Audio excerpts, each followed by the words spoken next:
La Biblia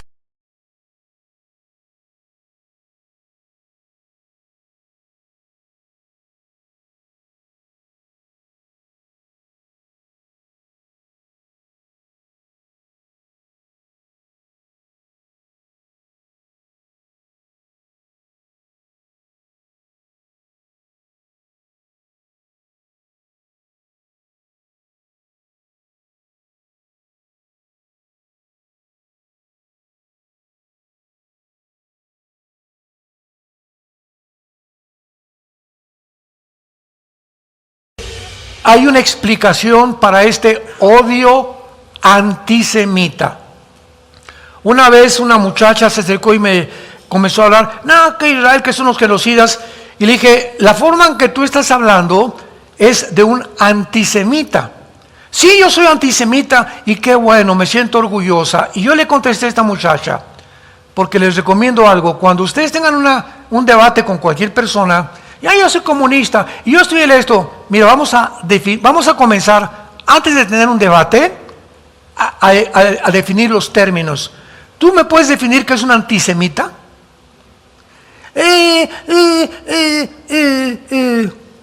No me contestó la muchacha. Bueno, le dije, un antisemita es una persona que odia a los judíos. Ese es un antisemita. Ahora, tú mismo un antisemita, te voy a hacer una pregunta. ¿Por qué los odias? ¿Qué te hicieron? ¿A qué judíos conoces que se han metido a tu casa a robar, a violar, o que te han robado? ¿Por qué odias a un grupo étnico, como decir, odio a los italianos, odio a los mexicanos?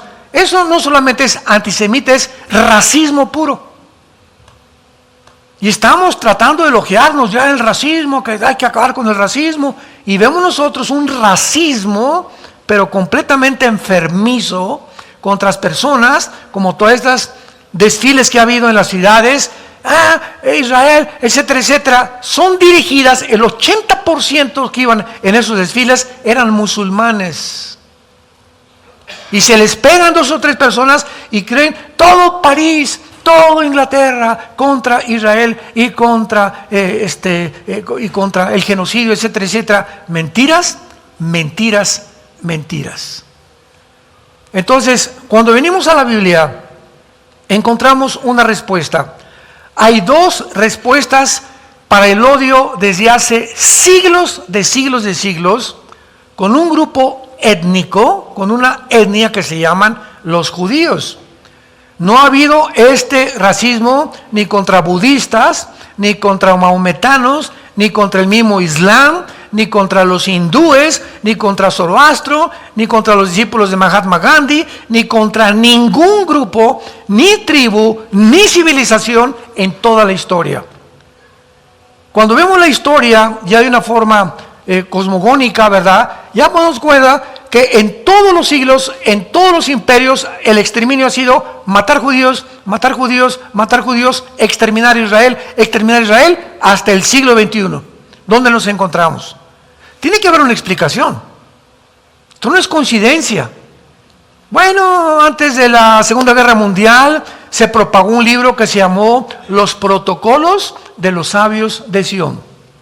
Este libro, escrito por los zares rusos en el siglo XIX, explican claramente en el libro, los judíos son los culpables de todo porque son los dueños de los negocios, los dueños de los bancos, los dueños de las escuelas, los dueños de la educación, etcétera, etcétera. Por eso el mundo está como está. Hitler lee los protocolos de los sabios de Sion y es influido José Stalin y todos los que persiguieron el siglo pasado, el imperio español, franceses, etcétera, etcétera, lo creyeron sin darse cuenta que el holocausto desmintió esta mentira.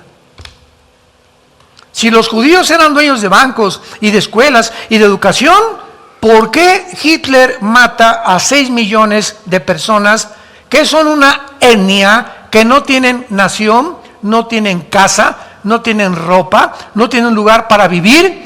¿Qué fue lo que vio Hitler de enemistad en ellos? Los protocolos de los sabios de Sion. Y en el momento del holocausto, nadie en el mundo los defendió. Bueno, Si ellos eran dueños de los bancos y del dinero y de todo, ¿por qué no se defendieron y por qué no los defendieron? El Holocausto desmintió los protocolos de los sabios de Sión. Mentiras que propagaron los zares por los pogromos. Los pogromos eran como los campos de concentración rusos, donde metían a los judíos y los asesinaban y los torturaban cruelmente. Muy bien. Como cristianos ahora estamos entrando en un mundo antisemita. Y es uno de los problemas más grandes porque el antisemitismo o el odio a los judíos se ha infiltrado dentro de las iglesias cristianas. Yo he oído, me reservo los nombres, a líderes cristianos hablar en contra de Israel, hablar en contra de los judíos y echarle la culpa a los judíos de lo que pasó en la matanza y en la masacre que hizo un grupo terrorista y que no hicieron los judíos. ¿Por qué este odio y por qué estas protestas y por qué esto? Hay dos respuestas. Voy a concentrarme hoy en la explicación política. ¿Por qué el mundo odia a los judíos? Y después nos concentraremos en la explicación bíblica. Entonces hay una explicación política que el mundo da y la explicación que la Biblia da. Muy bien. Desde la perspectiva política, ¿cómo se podría explicar el antisemitismo? Tenemos que comprender todo en la vida. No ser como burros o como ovejas, ¡bé! Y seguir solamente porque alguien dice, ¡bé! Yo también, ¡bé! Si alguien odia con esto, yo también hago esto. Tenemos que entender, ya estamos en un mundo, somos personas inteligentes, coherentes, con una explicación que Dios nos puede alumbrar para entender lo que está pasando. Dejemos de ser conformistas y hacer lo que todos los demás hacen. Rápidamente un ejemplo. Te invitan a una cena hoy en la noche. Y en esta cena, pues la mayor parte de la gente que está no los conoces. Vas con tu esposa o con tu novia. Y de repente alguien en la cena, no, los judíos son esto y por aquí y por allá. Y te quedas callado y descubres que nadie en la cena, de las 10 o 15 personas, tampoco levantaron la voz en contra de la persona que atacó a los judíos. Y te quedas callado, te subes a tu carro, te despides de todos en la cena y vas en tu carro junto a tu casa con tu esposa y tu esposa te comienza a preguntar, ¿por qué no hablaste en contra de lo que esa muchacha dijo contra los judíos? Y comienzas a pensar, realmente no hablé porque no quise causar una controversia. O sea, no quise armar un problema entre todos ellos y además como nadie contestó ni nadie dijo nada en contra de esa muchacha, asumo, así piensas, pues que todos son antisemitas. Porque si nadie habla, los malos viven porque los buenos no hacen nada. Entonces no hablé, Panchita, porque me imagino que todos son antisemitas. Y si nadie defendió a los judíos, ¿para qué armo yo un borlote? Esto se llama la espiral del silencio. Cuando la presión de tus amigos o de la sociedad te hacen quedarte callado, porque no nos gusta ir en contra de lo que la mayoría piensa.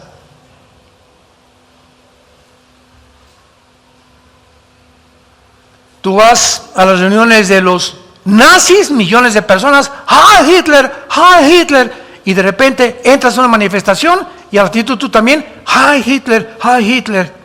No quieres ir en contra de la mayoría.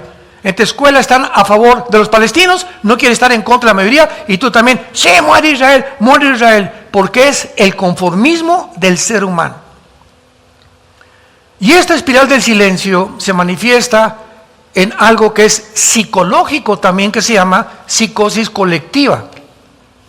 En otras palabras, hay un cantante muy famoso y se llena el Auditorio Nacional de puras chavitas de 15, 18 años de edad. Y sale aquí el chavo aquí muy galanzuco, ¿verdad?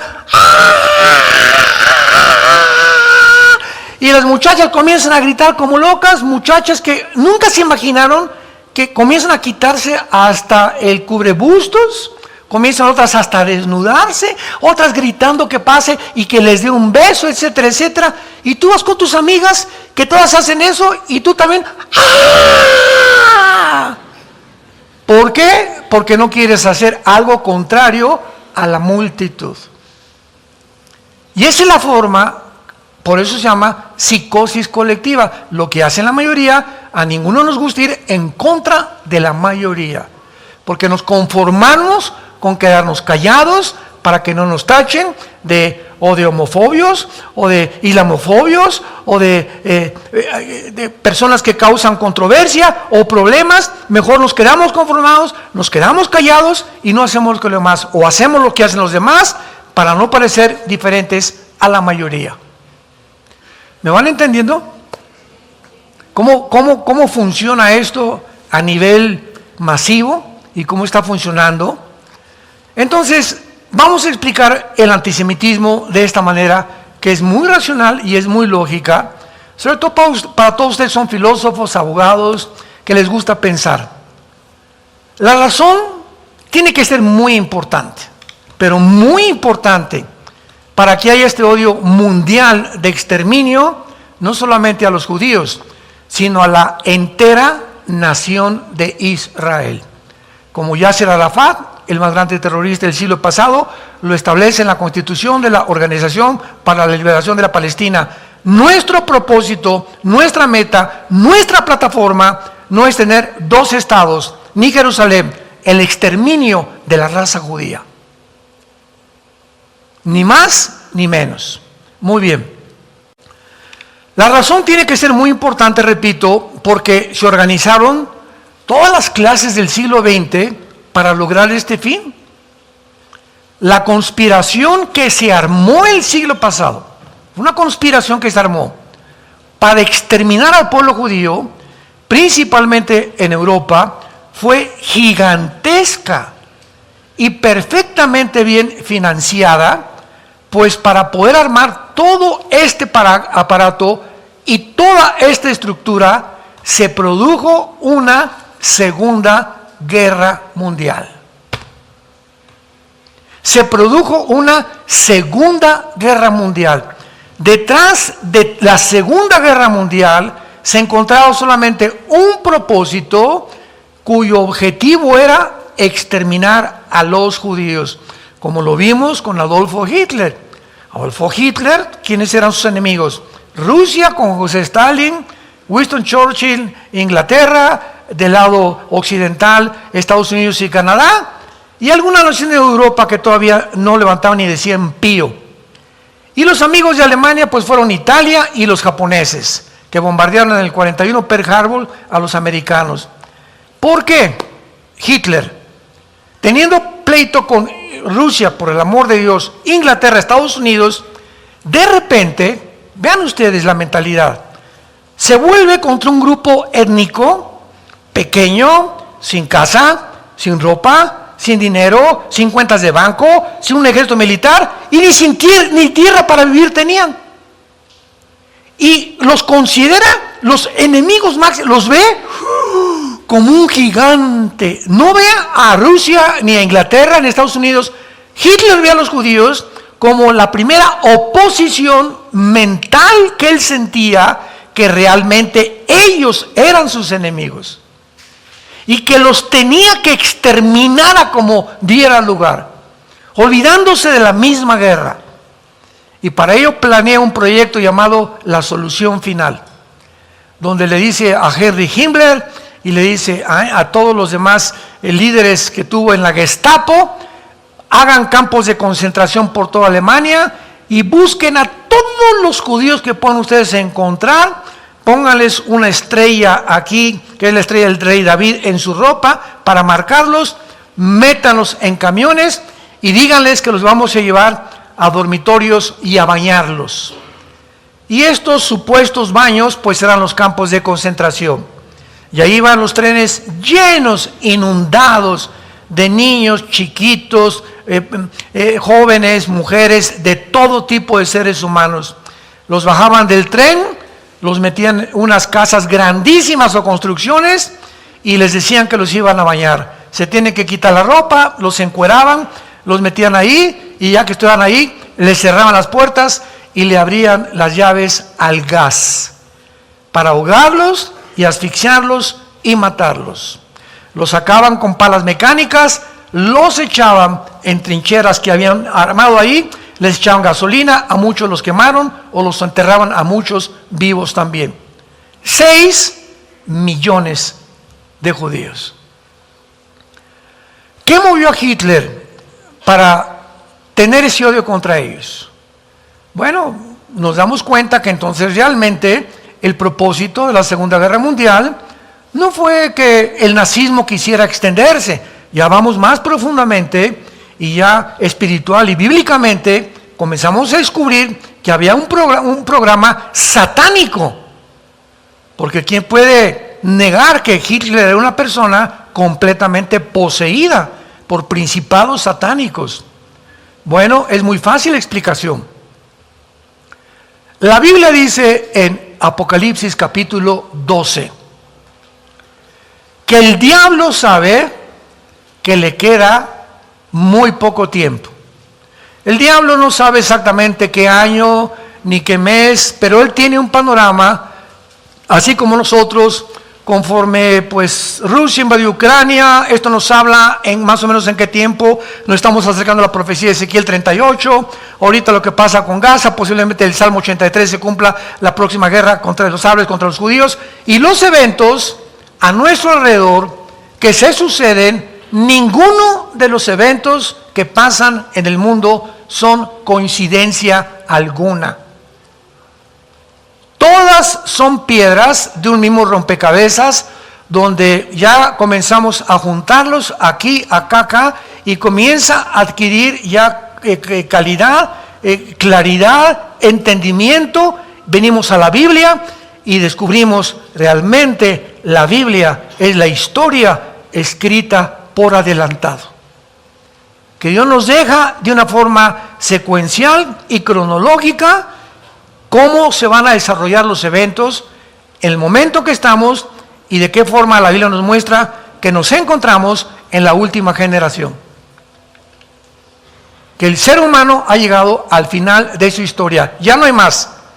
Ya no nos hagamos un avivamiento y esto y el otro y la tecnología, y vamos a crear como el Foro Económico Mundial, vamos a crear una super raza, y la inteligencia artificial y la robotización. Todos son sueños marihuanos. Esto ya dejó de ser ciencia, es ciencia ficción. Ciencia ficción, o sea, ya son cosas que dices, solamente un loco puede pensar. Y pues sí, y es como cree en Aladín de la lámpara maravillosa, o en Santa Claus, o en los Reyes Magos, que no fueron magos, ¿verdad? Eran 3 reyes del Oriente que vinieron a posiblemente bisnietos de los que educó Daniel en Babilonia, y que supieron de las profecías de Daniel, que era el tiempo en que iban a ser el Mesías. Pero lo que ha pasado ahorita es algo terrible. Entonces, el diablo, sabiendo que le queda poco tiempo, ¿qué hizo? Escúchenme muy bien, pongan mucha atención.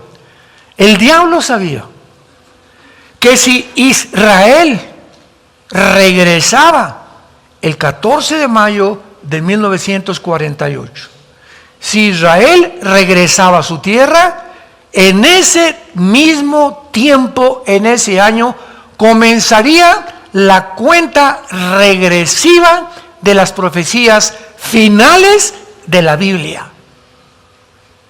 Entonces el diablo hizo lo imposible por usar a Hitler para exterminar a los judíos e impedirles que formaran una nación.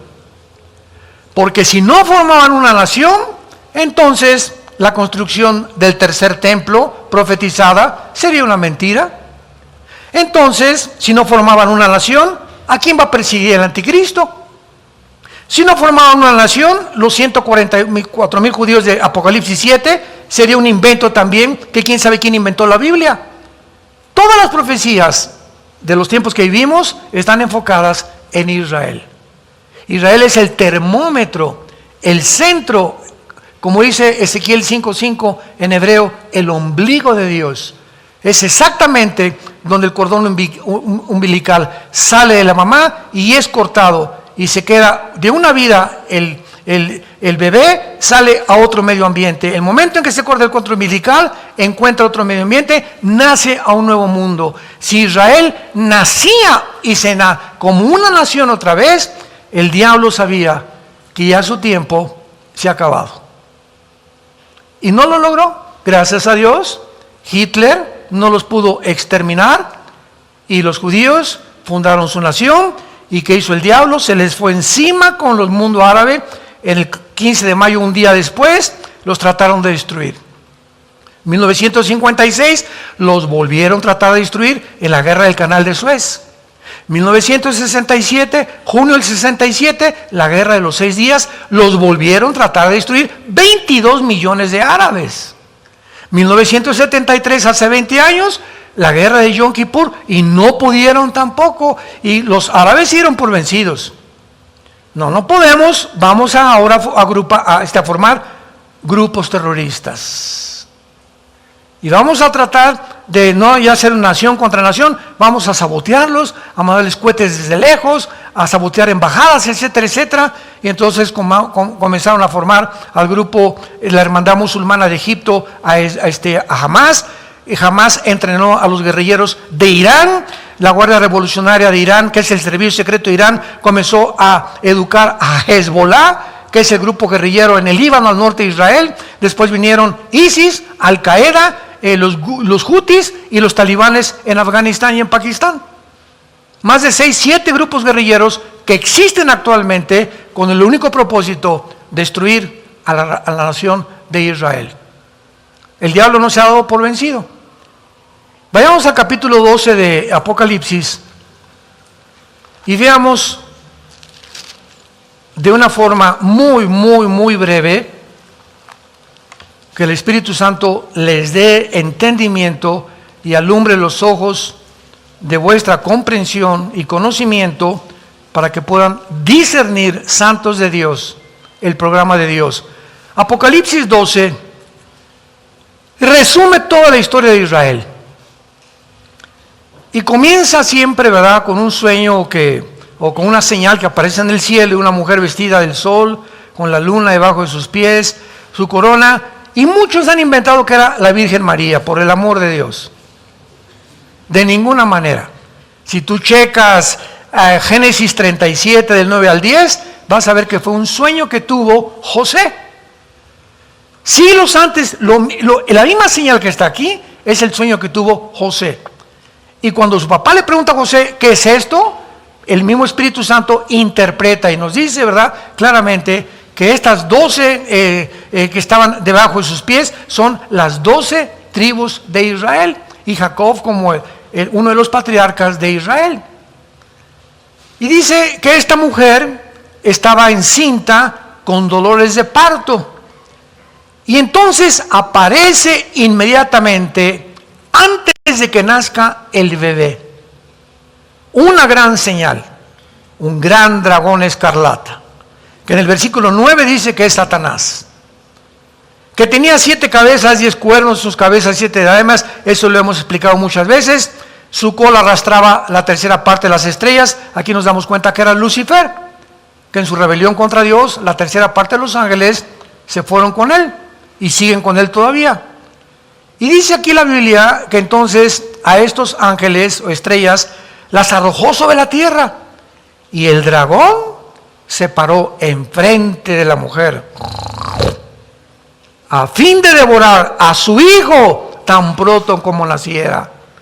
Desde el Antiguo Testamento, cuando el diablo sabe que de la semilla de una mujer, Génesis 3:15, vendría genéticamente el Mesías, el diablo se dedica desde el libro del Génesis a perseguir y a impedir que esa semilla prometida a Eva no naciera.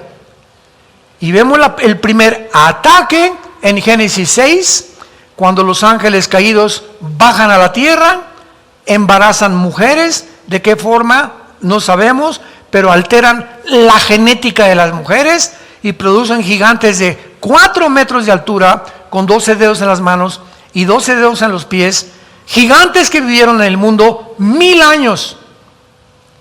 ¿Quién acabó con los gigantes? En 2 Samuel 21, el rey David. Mató a los últimos 4 que eran hermanos de Goliat. El primero que mató David con el rey Saúl, ¿se acuerdan? 1 Samuel 17. Entonces vemos nosotros que Satanás intenta hacer. Segundo intento, llegan a Egipto, después del Génesis comienza el Éxodo, con las tribus llegando a Egipto. En Egipto, el faraón, de alguna forma diabólica, sabe que de entre las mujeres judías viene una semilla. ¿Quién se lo dijo a Faraón? Y llegando a Faraón, ordena a las parteras hebreas, Éxodo capítulo 1, que maten a todos, ordena a todos los niños que fueran a nacer y que no los dejaran vivir más de 2 años.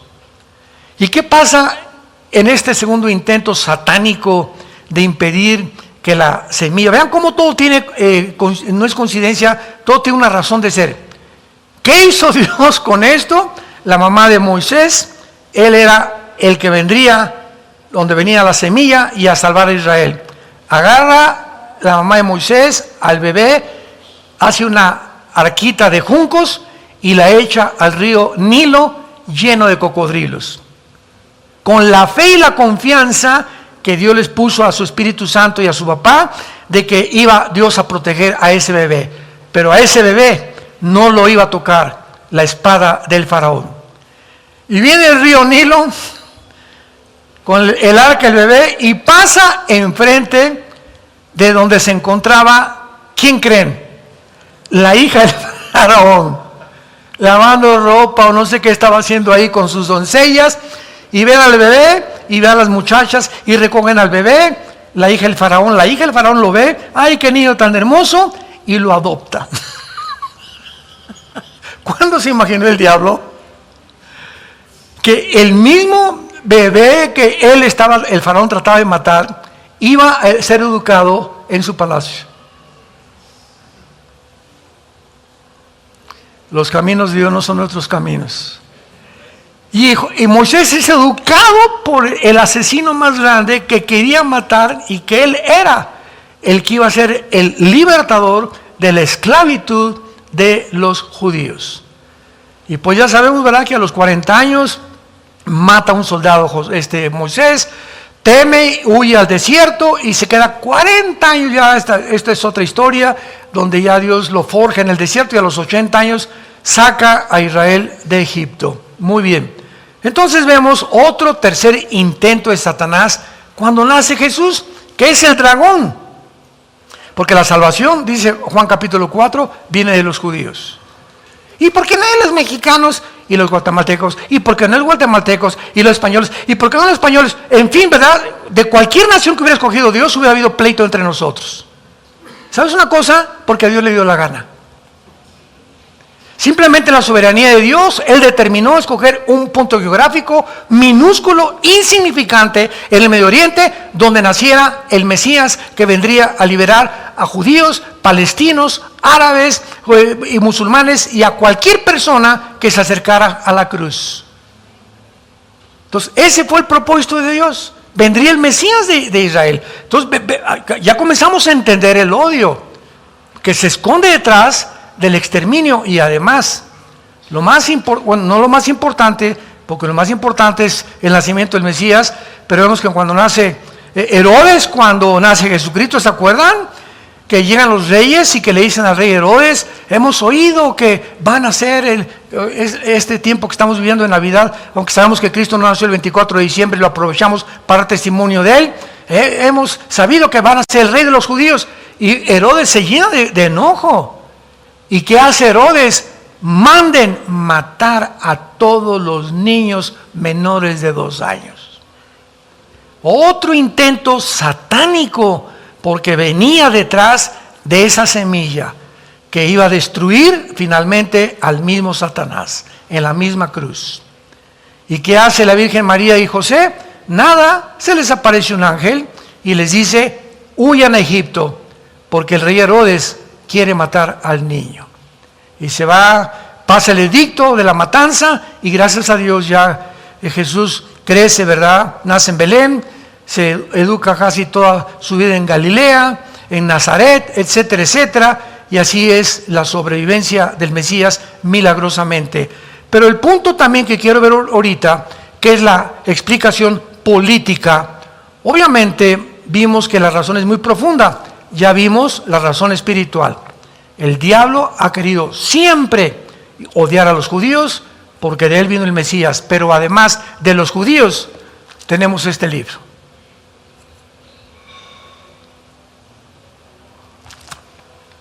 La Biblia la escribieron judíos. Los apóstoles fueron judíos, el Salvador es judío, la primera iglesia fue judía y todos nosotros, aunque no somos judíos, hemos sido injertados en el olivo natural, Romanos capítulo 11, y somos beneficiados. Al entrar Jesús a tu vida, esa semilla prometida a la mujer en Génesis 3:15 está dentro de ti. Esa semilla es Jesús dentro de tu vida.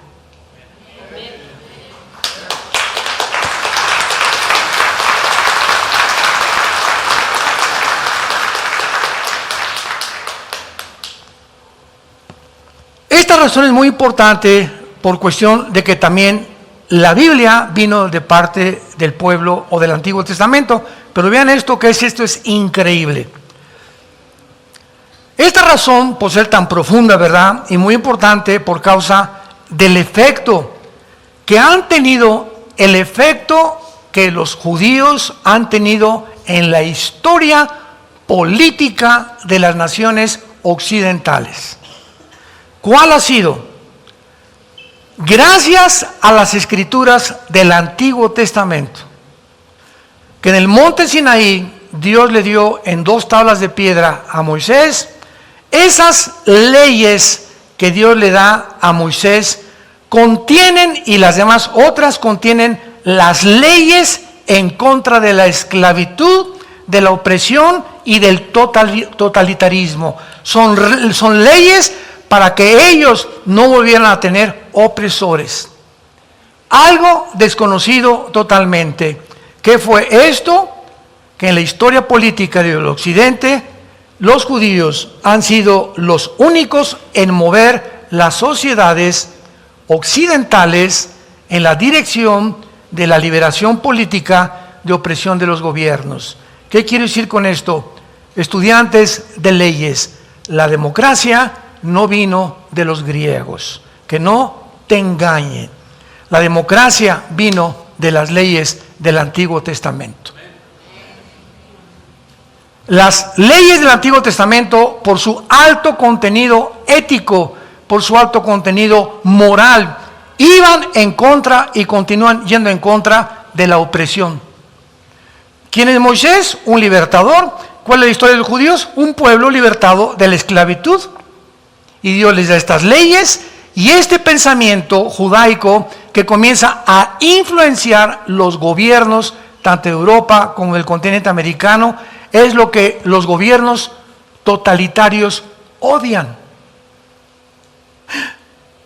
¿Por qué? ¿Quién es un gobierno totalitario? Es igual a esclavitud, ni más ni menos. Un gobierno totalitario es un gobierno de esclavos. Los romanos fueron totalitarios. Todos los gobiernos casi del siglo pasado fueron totalitarios. El comunismo es una ideología totalitaria. Son gobiernos que les conviene tener al pueblo abajo, en pobreza, que no crezcan, que no sean educados, para que el gobierno sea el que controle al pueblo y el gobierno sea el que domine absolutamente todo lo que acontece dentro de una sociedad.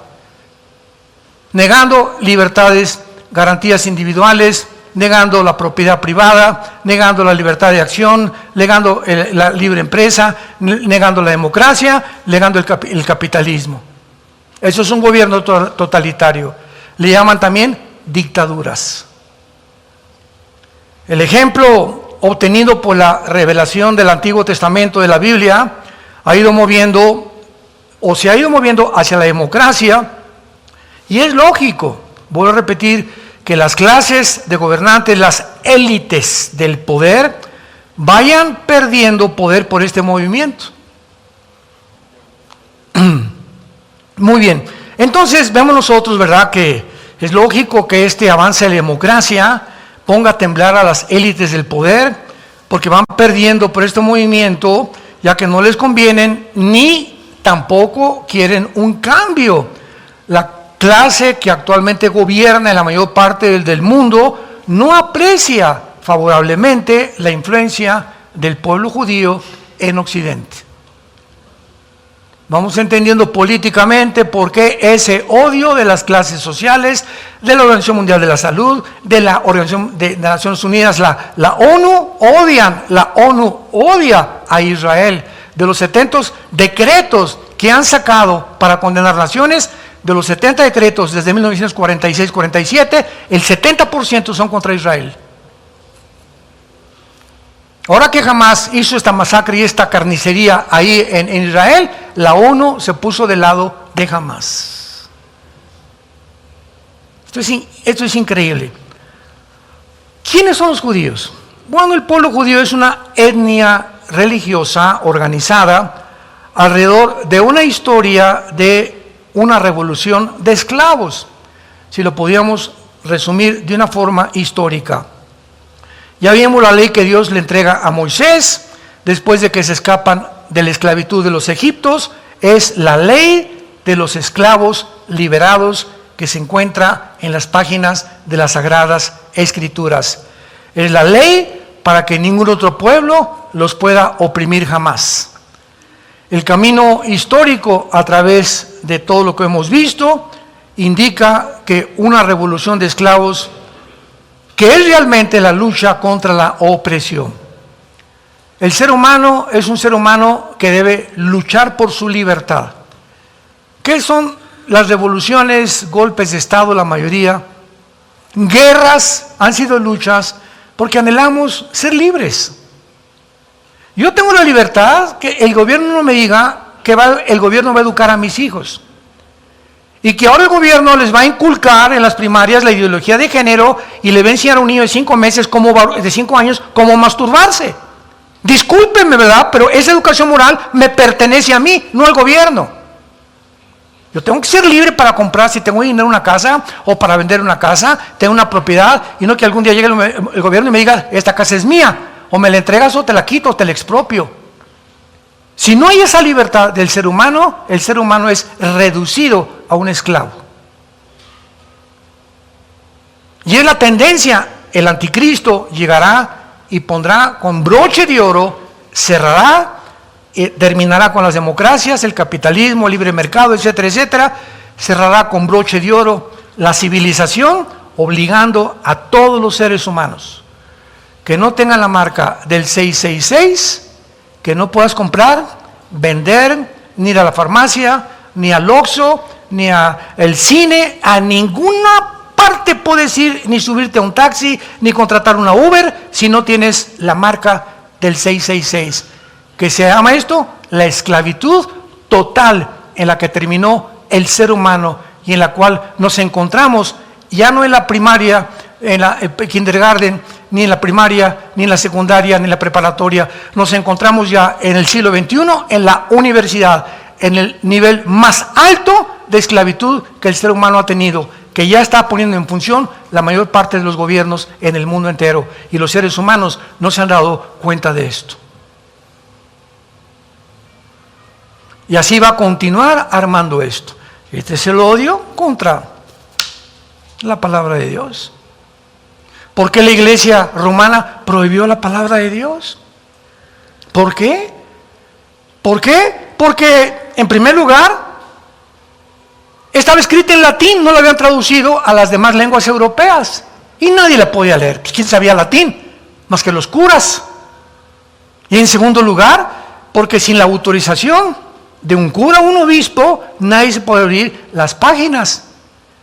Durante casi 2000 años, hasta 1963, el primer papa, Juan XXIII, le dice al papa Bonachón, comienza, y no sé cómo le cayó una Biblia, y comienza a abrirla, y Juan 23 dice,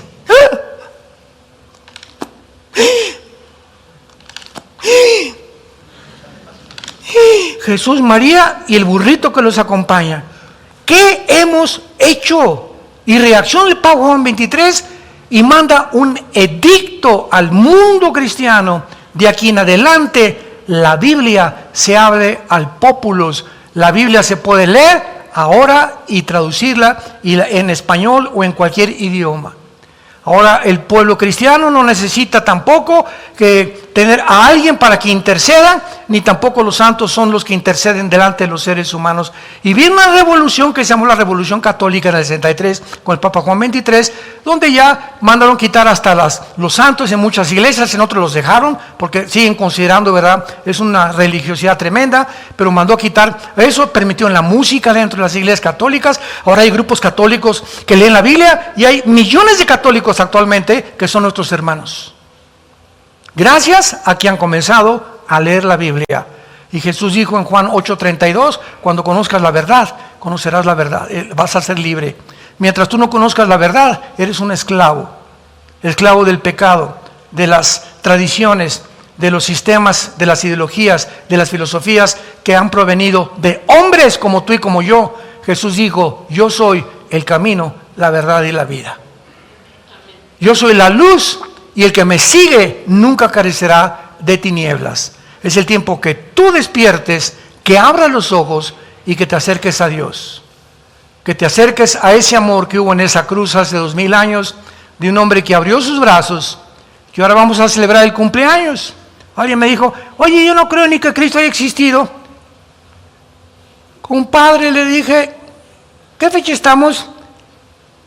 25 de mayo de 1999. ¿Desde cuándo lo contamos, compadre? Desde que Cristo nació. Es tan grande la influencia de Cristo históricamente que contamos la historia desde que Él nació. Antes de Cristo y después de Cristo. ¿Antes de Buda o después de Buda?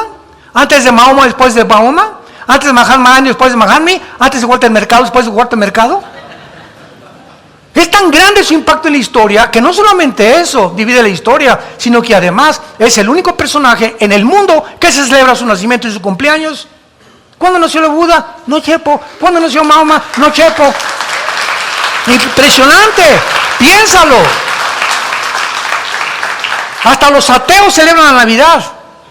Pero no se queda ahí también. Es la única persona que hasta cuando Él muere y se celebra su muerte y resurrección, se les da vacaciones a la gente. La famosa Semana Santa. ¿A qué otro personaje en la historia, como decimos en mi tierra, tráeme el gallito que tú quieras? Dime quién es tu personaje que más admiras. Sé honesto contigo mismo. Escritor, personaje, filósofo, maestro, dímelo y compáralo con Cristo. Y tráeme el libro que tú quieras religioso y compáralo con la Biblia, para que puedas entender la diferencia entre la verdad y la mentira, entre las tinieblas y la luz, entre lo que Cristo te quiere ofrecer en esta tarde y lo que tu vida depara si tú rechazas tal vez el día de hoy el regalo más grande, que es la vida eterna que se encuentra en Cristo Jesús. Inclinemos nuestra cabeza. Señor, te damos las gracias porque los cielos y la tierra pasarán, pero tus palabras permanecerán.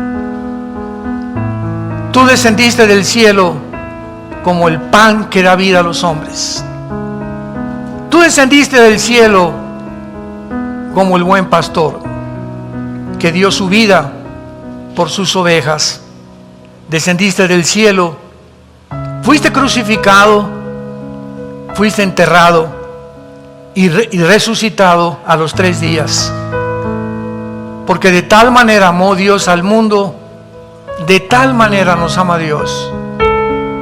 La Biblia dice que Dios te ama. Si tú que me escuchas, Dios te ama, que ha dado a su Hijo unigénito, para que si tú crees en este momento en Él, lo que Él hizo en tu lugar en la cruz y por mí también, no te pierdas. Cuando mueras no desciendas al infierno, que es un lugar de el llorar y el crujir de dientes. lugar de tinieblas eternas, sino que tengas la vida eterna, el perdón de tus pecados. Arrepiéntete en este momento en que Él te está hablando a través de la Biblia. Invítale a tu corazón y permíteme ayudarte con estas palabras que puedes repetir sinceramente. Dile: Señor mío y Dios mío, te pido perdón por mi vida. Me arrepiento de todo corazón de mi orgullo intelectual, de mi soberbia científica, de la forma como he sido engañado por ignorar la luz y por entender claramente que seguiré siendo engañado, seguiré siendo engañada si permanezco en estas tinieblas y en esta esclavitud. Ahora, Jesús, te pido que entres a mi vida en este instante. Te abro mi corazón, Jesús. Entra como mi Señor y mi Salvador. Líbrame de este mundo oscuro. Muéstrame el camino, la verdad y la vida de la eternidad, para que en el día de mi muerte pueda morir en paz, sabiendo al morir que soy tuyo, que soy tuya, y que me estarás esperando con tus ángeles para llevarme a tu presencia a descansar por toda la eternidad. En el nombre de Jesús. Amén. Hola, ¿sabías que puedes ver este video y otros dentro de nuestro canal de YouTube? Nada más recuerda suscribirte a nuestro canal y activar la campanita para que te puedan llegar las notificaciones cada vez que cargamos un video nuevo y puedas ser el primero en verlo y disfrutar de todo nuestro contenido.